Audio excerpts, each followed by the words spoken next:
توکل علی اللہ ہے، یعنی اللہ تعالیٰ پر بھروسہ کرنا ہے، چاہے زندگی کا کوئی بھی مرحلہ ہو، زندگی میں جتنی بھی تکلیفیں آ جائیں، جتنا بھی نقصان ہو جائے، بھروسہ صرف ایک اللہ پر کرنا ہے۔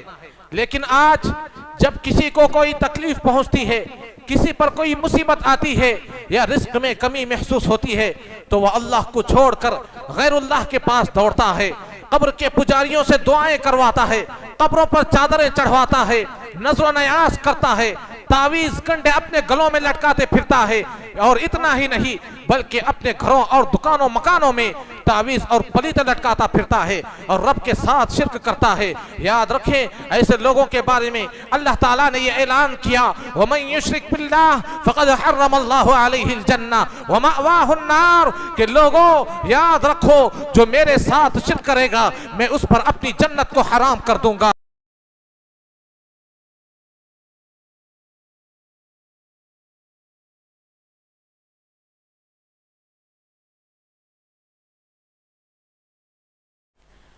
حاضرین جمعہ،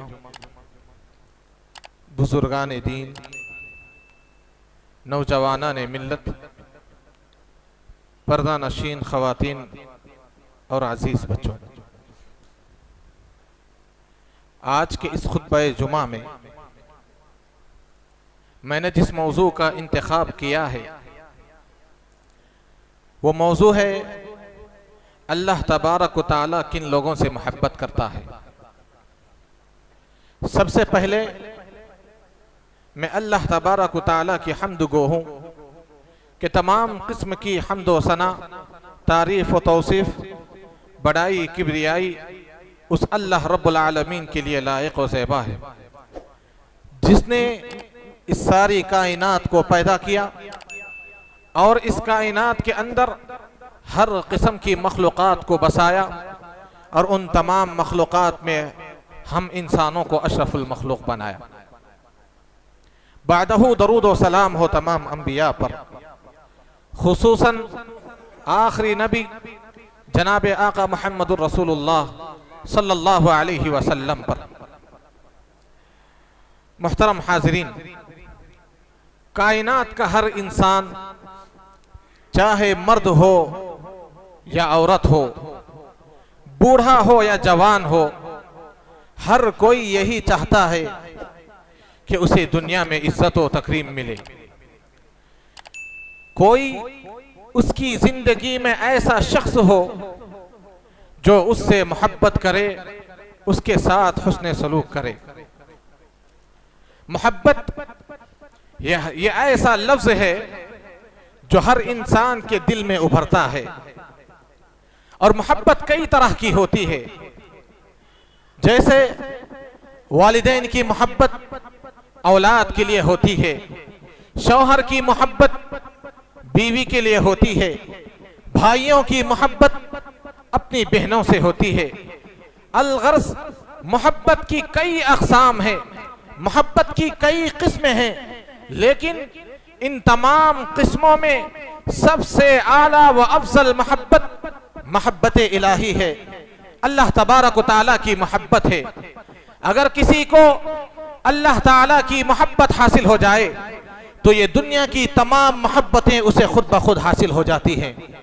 اگر کسی کو اللہ تعالیٰ کی محبت مل جائے تو کائنات کی ہر چیز، چاہے وہ جانور ہو یا چرند و پرند ہو، یا زمین پر رینگنے والے کیڑے مکوڑے ہوں، یا سمندر کے پانی میں تیرنے والی مچھلیاں ہوں، یہاں تک کہ کائنات کی ہر چھوٹی سی چھوٹی مخلوق بھی اس سے محبت کرنے لگتی ہے۔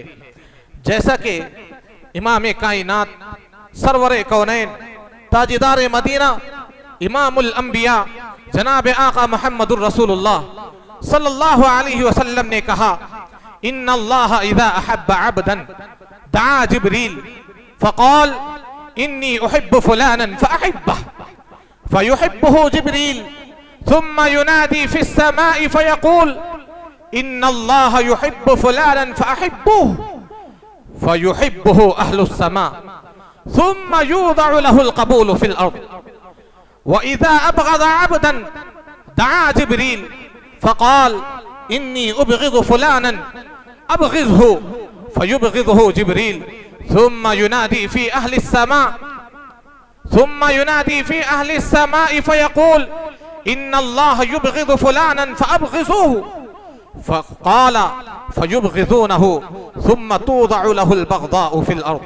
اللہ کے نبی صلی اللہ علیہ وسلم فرماتے ہیں کہ اللہ تبارک و تعالی جب کسی بندے سے محبت کرتا ہے تو جبریل کو بلاتا ہے اور کہتا ہے کہ اے جبریل میں فلاں بندے سے محبت کرتا ہوں، تم بھی اس سے محبت کرو اور جاؤ آسمانوں کے فرشتوں میں اعلان کر دو کہ فلاں بندے سے اللہ محبت کرتا ہے، لہٰذا اس نے حکم دیا ہے کہ تم بھی اس شخص سے محبت کرو۔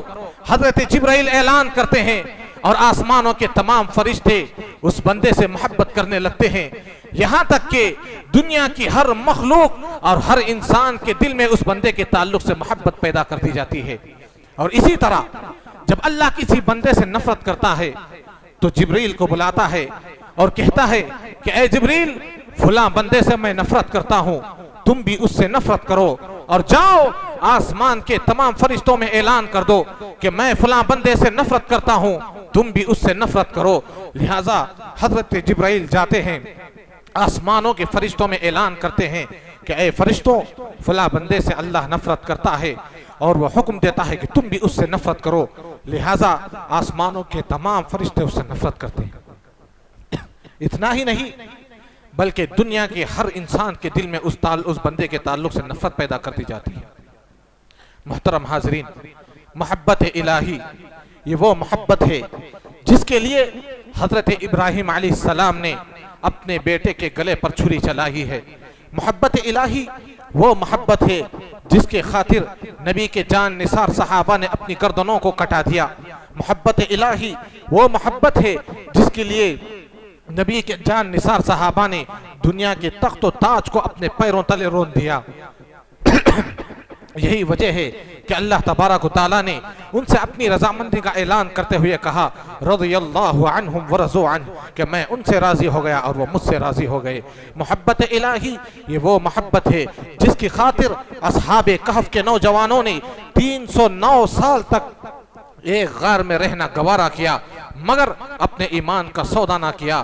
محبت الہی وہ محبت ہے جس کے خاطر امام الانبیاء نے طائف کے پتھر کھائے، لیکن اب ضرورت اس بات کی ہے، چلیے آئے ہم دیکھتے ہیں کہ اس محبت کو حاصل کرنے کے لیے انبیاء نے، اولیاء نے، صحابہ نے اتنی تکلیفوں کو برداشت کیا ہے، تو وہ کون سے اعمال ہیں، وہ کون سے اسباب ہیں جس پر اگر ہم عمل کریں گے تو اللہ تبارک و تعالیٰ بھی ہم سے محبت کرے گا۔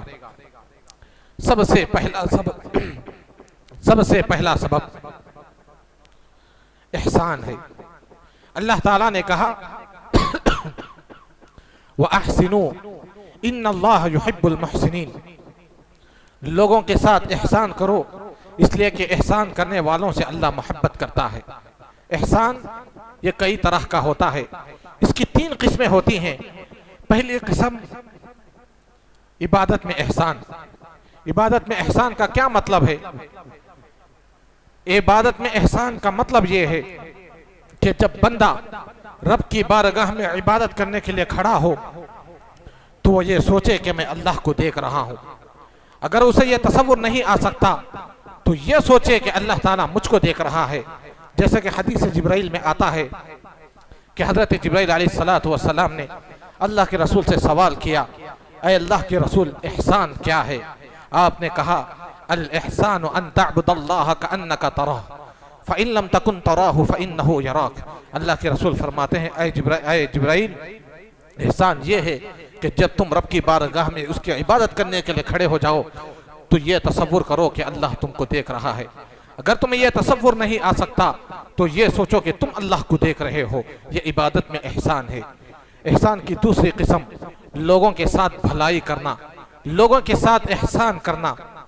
کس طریقے سے؟ ایک مرتبہ اللہ کے رسول صلی اللہ علیہ وسلم نے ایک شخص کو دیکھا کہ ایک شخص بکری کو لٹا کر اس کے سامنے چھری تیز کر رہا ہے۔ اللہ کے رسول نے فرمایا اے فلاں شخص، کیا تو اس بکری کو 2 مرتبہ مارنا چاہتا ہے؟ ایک مرتبہ ذبح کرنے سے پہلے اور ایک مرتبہ ذبح کرنے کے بعد تو اس کے بعد اللہ کے رسول نے فرمایا ان اللہ کتب الاحسان علی کل شیء فاذا قتلتم فاحسنوا القتل واذا ذبحتم فاحسنوا الذبح وليحد احدكم شفرته وليريح ذبيحته. آپ نے فرمایا یاد رکھو اللہ تبارک و تعالی نے ہر چیز کے ساتھ احسان کرنے کو فرض کیا ہے، لہٰذا جب بھی تم کسی شخص کو قتل کرو تو اچھی طرح قتل کرو، اور جب تم کسی جانور کو ذبح کرو تو اچھی طرح ذبح کرو، اور جب تم میں سے کوئی شخص کسی جانور کو ذبح کرنے کا ارادہ کرے تو اسے چاہیے کہ سب سے پہلے اپنی چھری کو اچھی طرح تیز کر لے، پھر اپنے جانور کو راحت پہنچائے. اللہ اکبر.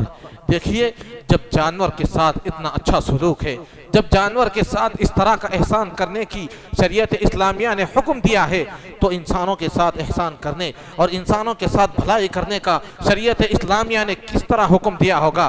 آئیے ہم اللہ کے رسول کی زندگی میں دیکھتے ہیں کہ اللہ کے رسول نے انسانوں کے ساتھ کس طرح بھلائی کی ہے. تاریخ گواہ ہے کہ یمامہ کا گورنر سمامہ بن اسال جس کا نام تھا، اس نے اپنا بھیس بدل کر نبی کو قتل کرنے نکلا اور آیا نبی کو قتل کرنے کے لیے. سمامہ یہ یمامہ کا گورنر تھا اور نڈر تھا، بہادر تھا، تاجر تھا، جرنیل تھا، لیکن صحابہ کرام نے اس کو گرفتار کر کے مسجد نبوی کے ستون کے ساتھ باندھ دیا. اللہ کے رسول کو اطلاع ہوئی، رسول اللہ صلی اللہ علیہ وسلم دوڑتے ہوئے آئے، دیکھا کہ سمامہ کو مسجد نبوی کے ستون کے ساتھ باندھ دیا گیا ہے. آپ آگے بڑھے، کہنے لگے سمامہ کیا حالت ہے، تم کیسے ہو؟ سمامہ نے اللہ کے رسول کو غصہ کرتے ہوئے کہا کہ گرفتار کر کے مجھ سے پوچھتے ہو کہ میں کیسا ہوں؟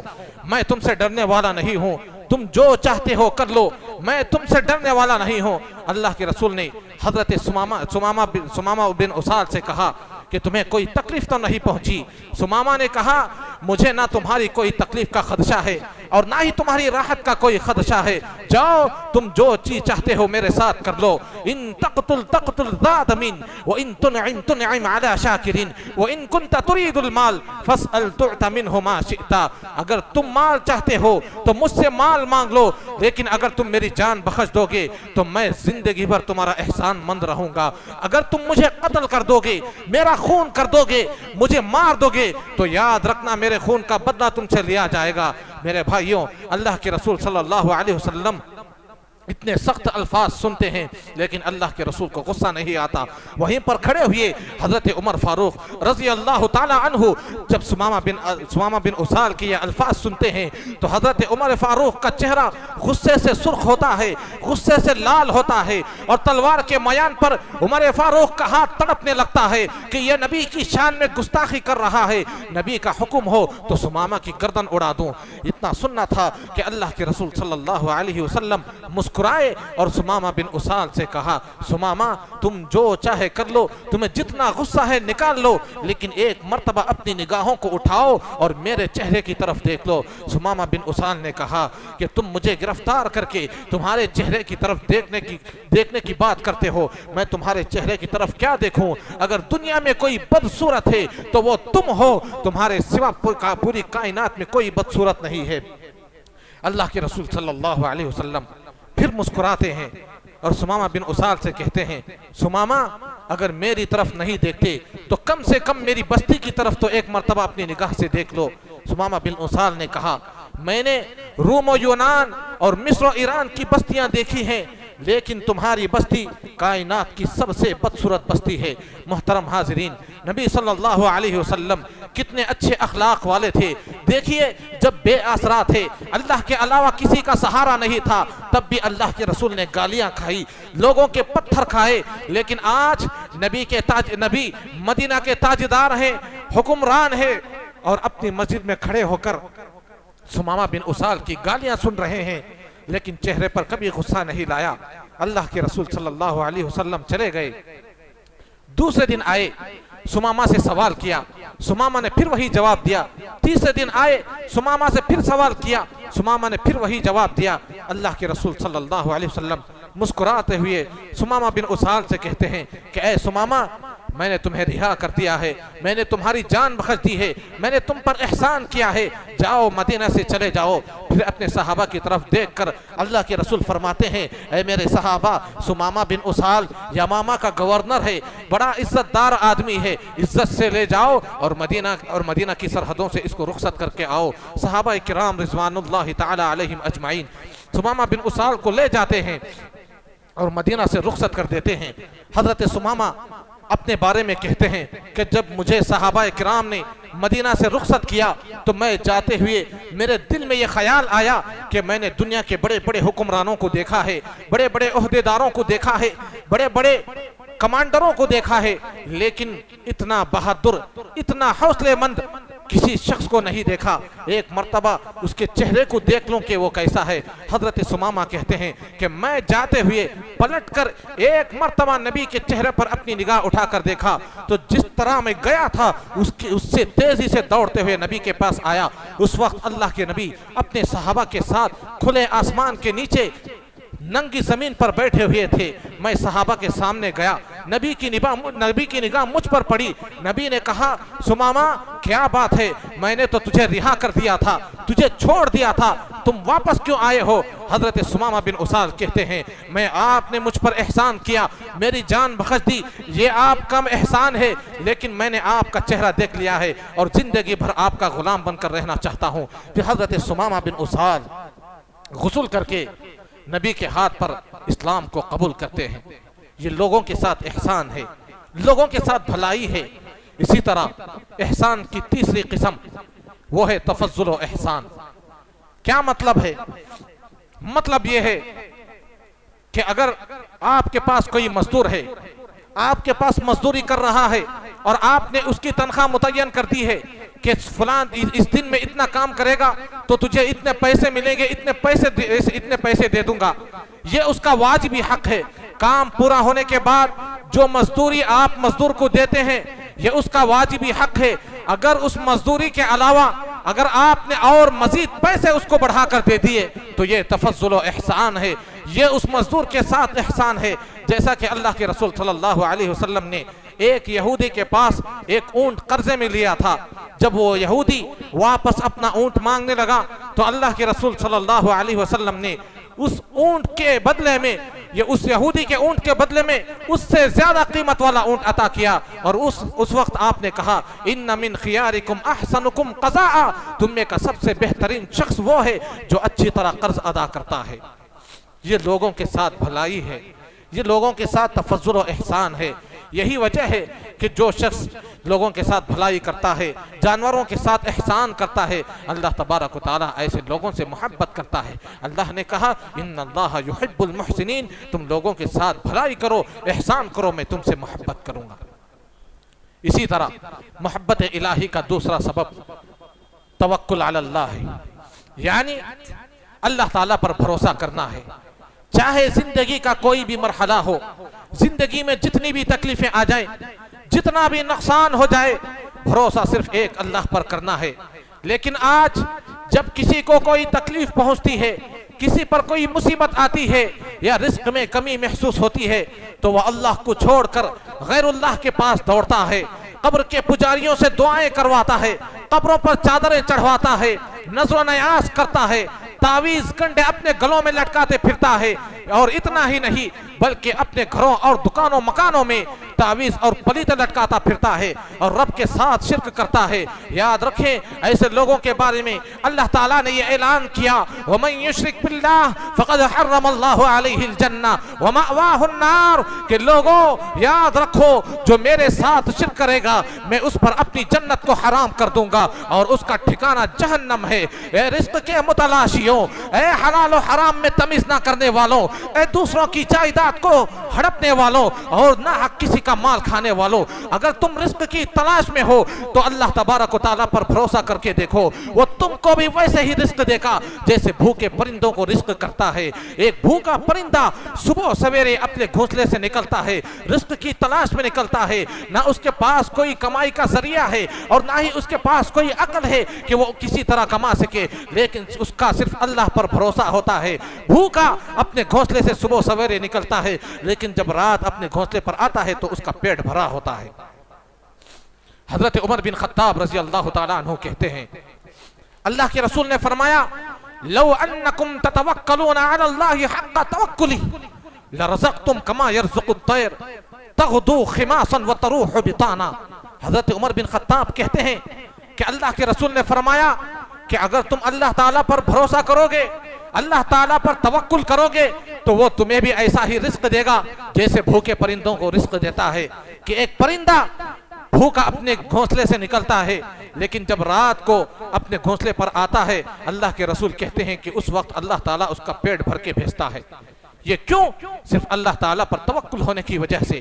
اور صرف رزق ہی نہیں ملتا بلکہ ہر معاملے میں جو شخص اللہ تعالیٰ پر بھروسہ کرتا ہے اللہ تعالیٰ اس کے لیے کافی ہو جاتا ہے، جیسا کہ اللہ نے کہا وَمَن يَتَوَكَّلْ عَلَى اللَّهِ فَهُوَ حَسْبُهُ، جو اللہ پر بھروسہ کرتا ہے ہر معاملے میں اللہ اس کے ساتھ ہوتا ہے۔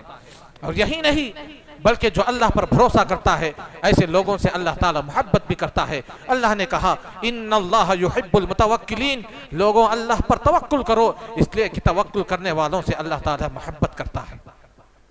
اسی طرح محبت الہی کا ایک اور سبب والدین کی خدمت کرنا ہے۔ میرے بھائیوں، والدین اس دنیا کی بہت بڑی نعمت ہے۔ اگر ماں باپ کی قدر جاننا ہو تو ان سے پوچھیں جن کے والدین اس دنیا کو چھوڑ کر چلے گئے۔ آج دنیا والدین کے لیے تڑپتی ہے، ترستی ہے، لیکن گیا ہوا انسان کبھی واپس نہیں آتا۔ آج اولاد جب والدین کا سہارا اولاد سے اٹھتا ہے تو اولاد بکھر جاتی ہے، در در کی ٹھوکریں کھاتی پھرتی ہیں، کیونکہ جب تک والدین زندہ ہوتے ہیں اس وقت تک وہ اپنے بچوں کا سہارا ہوتے ہیں۔ اس لیے ماں باپ کی قدر کریں، کیونکہ ماں باپ اپنے بچے پر بہت ہی مہربان ہوتے ہیں۔ آپ نے دیکھا ہوگا، آپ میں سے کئی لوگ کسی کے والدین ہوں گے، آپ میں سے کئی لوگ کسی کے باپ ہوں گے، کسی کی ماں ہوں گے، لیکن دیکھیے جب بچہ پیدا ہوتا ہے تو ماں اس بچے پر کتنی مہربان ہوتی ہے۔ جب وہ پیشاب کرتا ہے، پاخانہ کرتا ہے تو ماں اپنے ہاتھوں سے اس کی گندگی کو صاف کرتی ہے۔ جب وہ چل نہیں سکتا تو باپ اس کو انگلی پکڑ کر چلانا سکھاتا ہے۔ جب وہ کھا نہیں سکتا تو ایک ماں اپنے دانتوں سے چبا کر اس کو کھلاتی ہے۔ یہی نہیں، اگر کسی باپ کو یہ پتا چلے کہ اس کا بیٹا بھوکا ہے، روزی نہیں ہے، تو وہ باپ بے چین ہوتا ہے اور اپنے بیٹے کے لیے لوگوں کی مزدوری کرتا ہے، لوگوں کے پاس جا کر اپنی محنت اور مشقت سے اپنا خون پسینہ ایک کر کے اپنے بیٹے کے لیے روزی روٹی کماتا ہے۔ جب باپ کو یہ پتا چلتا ہے کہ اس کا بیٹا بیمار ہے تو وہ بے چین ہو جاتا ہے اور راتوں رات ہسپتالوں کے چکر لگاتا پھرتا ہے اور اپنے بیٹے کی صحت یابی کی فکر میں خود کی صحت کو خراب کر بیٹھتا ہے۔ یہ والدین ہوا کرتے ہیں، یہ والدین ہوا کرتے ہیں، ان کی قدر کریں۔ یہی وجہ ہے کہ اللہ تبارک و تعالیٰ نے والدین کی قدر و قیمت کو بتلاتے ہوئے جہاں پر بھی قرآن مجید میں اللہ نے اپنا تذکرہ کیا ہے اس کے فوراً بعد والدین کی قدر و قیمت اور ان کی منزلت کو بتلایا ہے۔ اللہ نے کہا وَقَضَىٰ رَبُّكَ أَلَّا تَعْبُدُوا إِلَّا إِيَّاهُ وَبِالْوَالِدَيْنِ إِحْسَانًا، کہ اے نبی تمہارے رب نے فیصلہ کر دیا ہے کہ صرف اسی کی عبادت کی جائے، اس کے ساتھ کسی کو شریک نہ کیا جائے اور والدین کے ساتھ حسن سلوک کیا جائے۔ اتنا ہی نہیں، والدین کی فضیلت اور ان کا مقام و مرتبہ یہ ہے کہ جو بندہ رب کے راستے میں اللہ کے لیے لڑتا ہے، جہاد کرتا ہے، ایسے جہاد سے افضل والدین کی خدمت کرنا ہے۔ اللہ اکبر، کتنا بڑا مقام ہے والدین کا۔ ایک مجاہد جو اللہ کے راستے میں لڑ کر شہید ہوتا ہے، اس کے خون کا ایک قطرہ بھی زمین پر گرنے سے پہلے اللہ تبارک و تعالیٰ اس کی مغفرت کر دیتا ہے۔ اتنا بڑا مجاہد کا مقام و مرتبہ ہے، اتنی بڑی مجاہد کی فضیلت ہے، لیکن اللہ کے رسول صلی اللہ علیہ وسلم بتلاتے ہیں، شریعت بتلاتی ہے کہ بوڑھے ماں باپ کی خدمت کرنا اس جہاد سے بھی بڑھ کر ہے، اس جہاد سے بھی افضل والدین کی خدمت ہے۔ حضرت عبداللہ بن مسعود کہتے ہیں کہ میں اللہ کے رسول کی خدمت میں حاضر ہوا، میں نے کہا یا رسول اللہ ای الاعمال احب الى اللہ تعالی؟ قال الصلاة على وقتها۔ قلت ثم ای؟ قال بر الوالدین۔ قلت ثم ای؟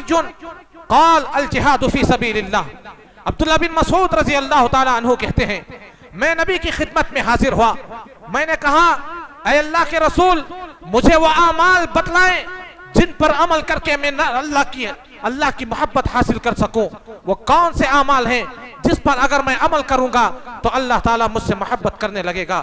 اللہ کے رسول فرماتے ہیں الصلاۃ علی وقتہا، نمازوں کو ان کے اوقات پر ادا کرو، یہ اللہ تبارک و تعالیٰ کو سب سے پسندیدہ عمل ہے۔ حضرت عبداللہ بن مسعود کہتے ہیں میں نے پھر سوال کیا اس کے بعد کون سا عمل ہے؟ اللہ کے رسول نے کہا بر الوالدین، والدین کی خدمت کرنا۔ اس حدیث سے پتہ یہ چلا کہ اگر کوئی شخص والدین کی خدمت کرتا ہے، والدین کی فرما برداری کرتا ہے، تو گویا اللہ تبارک و تعالیٰ بھی ایسے بندے سے محبت کرتا ہے۔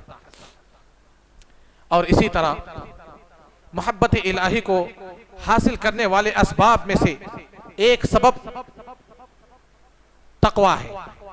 تقوی کیا ہے؟ حضرت علی رضی اللہ تعالی عنہ کہتے ہیں کہ تقوی دراصل اللہ سے ڈرنے اور آخرت کے دن کے لیے تیاری کرنے کا نام تقوی ہے۔ اور اللہ کے رسول صلی اللہ علیہ وسلم دل کے طرف اشارہ کرتے ہوئے فرمایا التقوی ہا ہونا، تقوی دل سے ہوتا ہے، تقوی یہاں سے ہوتا ہے۔ میرے بھائیوں جہاں کہیں بھی رہیں اللہ سے ڈرتے رہیں۔ کیوں؟ اس لیے کہ اللہ تبارک و تعالیٰ نے قرآن مجید میں کئی مقامات پر انسان اور جنوں کو تقوی کی وصیت کی ہے۔ کہیں پر اللہ تبارک و تعالیٰ نے لوگوں کو یا ایھا الناس اتقوا ربکم الذی خلقکم من نفس واحدہ کہا، تو کہیں پر یا ایھا الذین آمنوا اتقوا اللہ وقولوا قولا سدیدا کہا۔ جگہ جگہ پر اللہ تعالیٰ نے لوگوں کو تقوی کی وصیت کی ہے۔ اور اللہ کے رسول فرماتے ہیں اتقوا اللہ حیث ما کنت، لوگوں تم جہاں کہیں بھی رہو اللہ سے ڈرتے رہو، چاہے تم خلوت میں ہو یا جلوت میں ہو، اجتماعیت میں ہو یا اپنے کمرے میں تنہا ہو، ایسے وقت میں بھی تم اللہ سے ڈرتے رہو، کیونکہ اللہ تبارک و تعالیٰ تقوی اختیار کرنے والوں سے اللہ سے ڈرنے والوں سے محبت کرتا ہے۔ اور بڑی بڑی شہرت والے، بڑے بڑے مالدار، بڑے بڑے عہدیدار یہ سمجھتے ہیں کہ اللہ نے ہم کو دنیا میں مال دیا ہے، دنیا میں اللہ نے ہمیں عزت دی ہے، تو ہم اللہ کے نزدیک سب سے مقرب بندے ہیں، ہم اللہ کے نزدیک سب سے پسندیدہ بندے ہیں، اسی لیے اللہ نے ہمیں دنیا میں عزت دی ہے۔ لیکن یاد رکھیں یہ صرف ان لوگوں کا گمان ہے، یہ ان لوگوں کا وہم ہے۔ اصل میں اللہ کے نزدیک مقرب بندے وہ ہیں، اللہ کے نزدیک باعزت لوگ وہ ہیں جو اللہ تعالیٰ کا تقوی اختیار کرتے ہیں۔ جیسا کہ اللہ نے کہا ان اکرمکم عند اللہ اتقاکم، لوگوں تم میں سب سے بہتر اور سب سے پسندیدہ اور سب سے مکرم میرے نزدیک وہ ہے جو میرے تقوی اختیار کرتا ہے، مجھ سے ڈرتا ہے۔ بس اتنا ہی نہیں، اللہ تبارک و تعالیٰ تقوی اختیار کرنے والوں سے محبت بھی کرتا ہے، جیسا کہ اللہ نے قرآن مجید میں ارشاد فرمایا ان اللہ یحب المتقین، تم اللہ تعالیٰ سے ڈرو اس لیے کہ اللہ سے ڈرنے والوں سے اللہ تبارک و تعالیٰ محبت کرتا ہے۔ اسی طرح ایک اور سبب اللہ کی محبت حاصل کرنے کا وہ یہ ہے کہ نبی سے محبت کی جائے۔ آج نبی سے محبت کرنے کے جھوٹے دعوے دار جو یہ کہتے ہیں کہ ہم نبی سے محبت کرنے والے ہیں، جب بھی نبی کی ولادت کا دن آتا ہے، یعنی یہ لوگ سمجھتے ہیں کہ 12 ربیع الاول کے دن اللہ کے رسول صلی اللہ علیہ وسلم پیدا ہوئے، اس خوشی میں یہ جشن کا اہتمام کرتے ہیں، میلاد النبی کی خوشیاں مناتے ہیں اور چراغاں کرتے ہیں، بڑی بڑی محفلیں سجا کر نبی کی شان میں گستاخی کی جاتی ہے، اور اللہ تبارک و تعالیٰ کا مقام نبی کے لیے دیا جاتا ہے۔ یہی نہیں، شرکیہ قوالیاں گائی جاتی ہیں، بڑے بڑے جلوس نکالے جاتے ہیں۔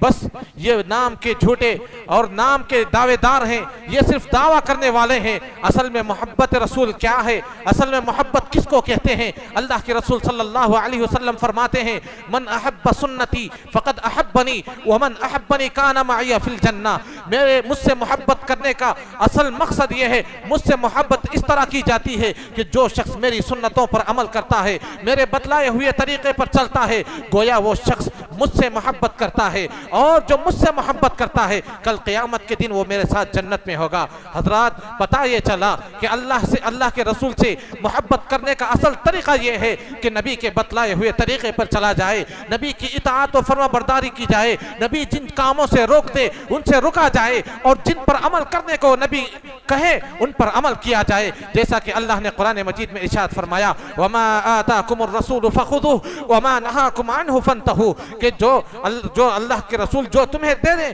اس کو اپنا لو، اس پر عمل کرو، اور جس چیز سے روک دیں اس سے رک جاؤ۔ یہ اصل محبت ہے۔ لیکن آج دیکھیے آنے والے 2 دن میں نیا سال آنے والا ہے، ہیپی نیو ایئر۔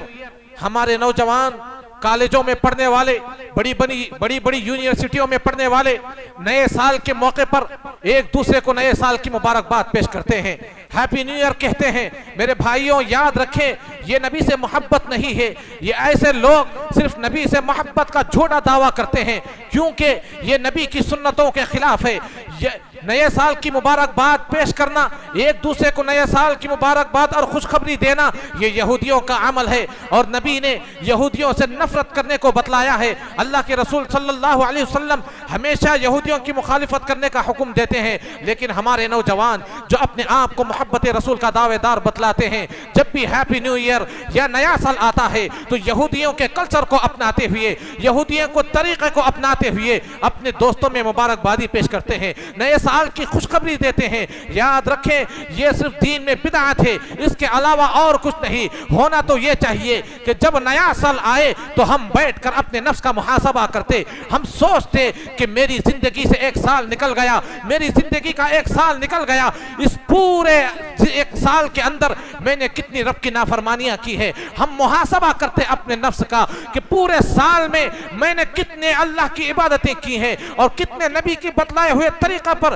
میں نے عمل کیا ہے۔ اس کے بجائے ہم کرتے یہ ہیں کہ اپنے دوستوں میں نئے سال کی مبارکباد پیش کرتے ہیں، یہ دین میں بدعت ہے۔ اللہ کے رسول فرماتے ہیں من تشبہ بقوم فہو من، جو کسی قوم کی مشابہت اختیار کرتا ہے وہ انہی میں سے ہوتا ہے، اور جو کسی قوم کو یا کسی شخص کو پسند کرتا ہے وہ کسی شخص کو بھی پسند کرے، دنیا کے کسی بڑے سے بڑے ایکٹر کو بھی پسند کرے۔ اللہ کے رسول فرماتے ہیں المرء مع من احب، کل قیامت کے دن جو شخص دنیا میں جس سے محبت کرتا تھا اس شخص کو اسی شخص کے ساتھ کل قیامت کے دن کھڑا کیا جائے گا۔ المرء مع من احب، جو دنیا میں کسی سے محبت کرتا ہے تو اپنے محبوب کے ساتھ اس کو کل حشر کے میدان میں کھڑا کیا جائے گا۔ تو ہم اہل حدیث ہونے کے لیے ہمیں چاہیے کہ نبی کی سنتوں پر ہم عمل کریں، کیونکہ ہم اپنے آپ کو اہل حدیث کہتے ہیں، اور اہل حدیث کا معنی ہی یہی ہے کہ وہ سنت کا پیروکار ہوتا ہے، سنتوں پر چلتا ہے، نبی کے بتلائے ہوئے طریقے پر چلتا ہے۔ لہٰذا ہمارا کلچر یہ ہے کہ نیا سال جب بھی آئے تو ہم اپنے نفس کا محاسبہ کریں۔ اسی لیے حضرت عمر بن خطاب کہا کرتے تھے وَحَاسِبُوا قَبْلَ أَن تُحَاسَبُوا، تم اپنے نفس کا محاسبہ کر لیا کرو اس سے پہلے کہ تمہارا حساب لیا جائے۔ ضرورت اس بات کی ہے کہ اگر ہم سچے نبی سے محبت کرنے والے ہیں تو ہمیں چاہیے کہ ہم نبی کے بتلائے ہوئے طریقے پر چلیں، اور جو شخص نبی کے بتلائے ہوئے طریقے پر چلتا ہے گویا وہ اللہ کے نبی سے سچی محبت کرتا ہے، اور جو سچی محبت اللہ کے نبی سے کرتا ہے ایسے بندے سے اللہ تبارک و تعالیٰ بھی محبت کرتا ہے۔ اللہ نے کہا قل ان کنتم تحبون اللہ فاتبعونی یحببکم اللہ ویغفر لکم ذنوبکم، اے نبی آپ لوگوں میں یہ اعلان کر دیں کہ اگر تم چاہتے ہو کہ اللہ تم سے محبت کرے تو تم میری اتباع کرو، فاتبعونی، اللہ کے رسول کہتے ہیں کہ تم میری اتباع کرو، اللہ تبارک و تعالیٰ تم سے محبت کرے گا، یحببکم اللہ، یہ قرآن کی آیت ہے۔ لہٰذا پتہ یہ چلا کہ اگر کوئی شخص نبی سے محبت کرتا ہے تو ایسے شخص سے اللہ تبارک و تعالیٰ بھی محبت کرتا ہے۔ اسی طرح ایک آخری عمل بتلا کہ میں اپنی بات کو ختم کرتا ہوں۔ محبت الہی کا حاصل کرنے کا ایک سبب لوگوں کے ساتھ اور لوگوں کے درمیان عدل و انصاف کو قائم کرنا ہے۔ اللہ نے قرآن مجید میں فرمایا ان اللہ یحب المقسطین، جو لوگ لوگوں کے درمیان عدل و انصاف کرتے ہیں، انصاف کا معاملہ کرتے ہیں، ایسے لوگوں سے اللہ تعالیٰ محبت کرتا ہے، چاہے ہمارے خاندان کا آدمی ہی کیوں نہ ہو، چاہے ہمارا سگا بھائی کیوں نہ ہو، اگر انصاف کی بات آ جائے تو جو شخص انصاف کا مستحق ہے، جس کے حق میں انصاف جانا چاہیے اس کے حق میں انصاف کو دینا چاہیے. یہ بات یاد رکھیں، کیونکہ انصاف کرنا یہ اللہ کے رسول صلی اللہ علیہ وسلم کی سنت بھی ہے. ایک مرتبہ کی بات ہے کہ ایک مالدار عورت نے یا ایک کسی قبیلے کی شریف عورت نے کسی کا مال چوری کر لیا. اب اسلامی شریعت کے مطابق، اسلامی قانون کے مطابق جو شخص چوری کرتا ہے یا جو عورت چوری کرتی ہے اس کے ہاتھ کاٹ دیے جاتے ہیں، اس کے ہاتھوں کو توڑ دیا جاتا ہے. اسی قانون کے مطابق اللہ کے رسول صلی اللہ علیہ وسلم نے اس عورت کے ہاتھ کاٹنے کا حکم جاری کر دیا. لیکن صحابہ کرام اور بڑے بڑے سردار اللہ کے رسول کے پاس آئے اور کہنے لگے، اے اللہ کے رسول، یہ عورت بڑی شریف عورت ہے، بڑے گھرانے سے اس کا تعلق ہے، لہٰذا اس کے ہاتھ نہ کٹوائیں. اے اللہ کے رسول، اس کو معاف کر دیں، اس کو چھوڑ دیں. اللہ کے رسول صلی اللہ علیہ وسلم غصے میں آتے ہیں اور کہتے ہیں کہ لو ان فاطمہ بنت محمد سرقت لقطعت یدہا. کیا تم مجھے اللہ کے حدود میں سفارش کرنے آئے ہو؟ یاد رکھو، اگر آج کے دن اس عورت کی جگہ پر میری بیٹی فاطمہ بھی چوری کرتی تو میں اس کے بھی ہاتھ کاٹ دیتا. میرے بھائیوں، یہ طریقہ ہمیں نبی نے بتلایا ہے کہ اگر لوگوں کے ساتھ ہم انصاف کو قائم رکھیں، عدل و انصاف کو قائم رکھیں، کیونکہ جو شخص دنیا میں عدل و انصاف کو قائم کرتا ہے، کل قیامت کے دن جب حشر کا میدان ہوگا، لوگ اپنے گناہوں کے مطابق پسینے میں ڈوب رہے ہوں گے اور سورج 1 میل کے فاصلے پر ہوگا. اس وقت رب کے عرش کے علاوہ، اس کے سائے کے علاوہ اور کوئی سایہ نہیں ہوگا. تو ایسے وقت میں اللہ تبارک و تعالی ان 7 لوگوں کو اپنے عرش کے سائے میں جگہ دے گا. اللہ کے رسول فرماتے ہیں، سبعۃ یظلھم اللہ فی ظلہ یوم لا ظل الا ظلہ، کہ کل قیامت کے دن حشر کے میدان میں اللہ تبارک و تعالی 7 لوگوں کو اپنے عرش کے سائے میں جگہ دے گا. کب؟ اس وقت جب سورج 1 میل کے فاصلے پر ہوتا ہے. اور ایسے وقت میں اللہ اپنے عرش کے نیچے، اپنے عرش کے سائے میں ان 7 لوگوں کو جگہ دے گا. ان میں سے ایک شخص وہ بھی ہوگا جو دنیا میں رہ کر لوگوں کے ساتھ عدل و انصاف کیا کرتا تھا، انصاف کے معاملے کیا کرتا تھا. اور یہی نہیں بلکہ جو شخص لوگوں کے ساتھ انصاف کرتا ہے، ایسے لوگوں سے اللہ تبارک و تعالی محبت بھی کرتا ہے. اللہ تعالیٰ کہتا ہے، ان اللہ یحب المقسطین، کہ لوگوں تم لوگوں کے درمیان انصاف کرو، انصاف کا معاملہ کرو، میں تم سے محبت کروں گا. یہ چند اعمال تھے، اور بھی بہت سارے اعمال ہیں. اللہ کی محبت حاصل کرنے کے وقت مناسب نہیں ہے، وقت ہو چکا ہے، لہٰذا جتنا کہا گیا ہے اس پر عمل کرنے کی کوشش کریں. اللہ تبارک و تعالیٰ سے دعا ہے کہ اللہ تعالیٰ کہنے والے کو کہنے سے زیادہ اور سننے والوں کو سننے سے زیادہ عمل کی توفیق عطا فرمائے. اللہ تبارک و تعالیٰ جب تک ہمیں زندہ رکھے، اسلام پر زندہ رکھے، اور جب ہمارا خاتمہ ہو تو اللہ تعالیٰ خاتمہ بالخیر کرے. آمین. وآخر دعوانا ان الحمد للہ رب العالمین.